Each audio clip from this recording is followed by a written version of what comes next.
Without health, life is not life. It is only a state of languor and suffering, an image of death. Virtue is persecuted more by the wicked than it is loved by the good. He who gives away shall have real gain. He who subdues himself shall be free. He shall cease to be a slave of passion. The righteous man cast off evil, and by rooting out lust, bitterness and illusion, do we reach nirvana.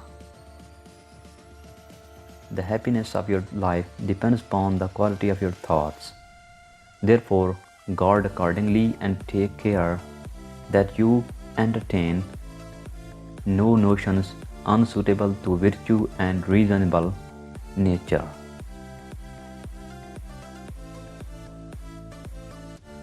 The wise ones fashion speech with their thought, shifting it as grain is shifted through a sieve.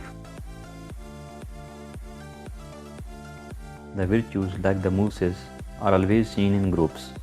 A good principle was never found solitary in any breast. The foolish man conceives the idea of self. The wise man sees there is no ground on which to build the idea of self. Thus he has a right conception of the world and well concludes that all compounds amassed by sorrow will be dissolved again, but the truth will remain.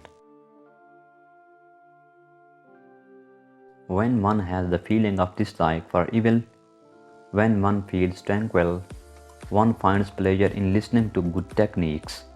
When one has these feelings and appreciates them, one is free of fear. I don't believe in any fate that falls on men however they act, but I do believe in a fate that falls on them unless they act.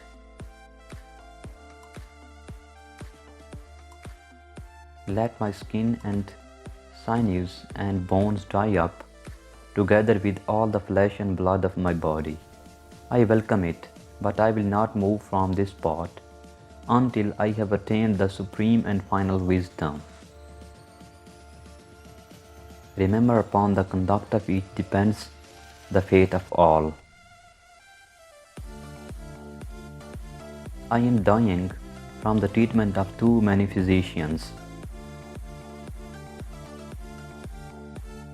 I had rather excel others in the knowledge of what is excellent than in the extent of my power and domination.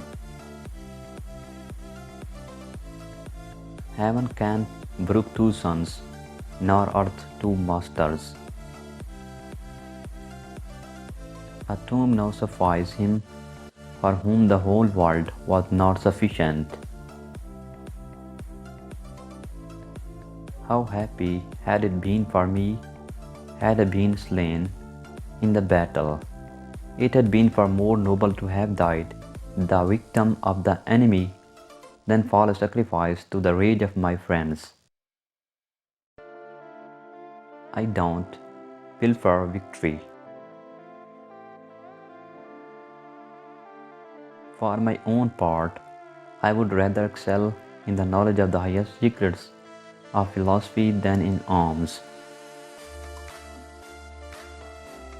Who doesn't desire such a victory by which we shall join places in our kingdom so far divided by nature, and for which we shall set up trophies in another conquered world?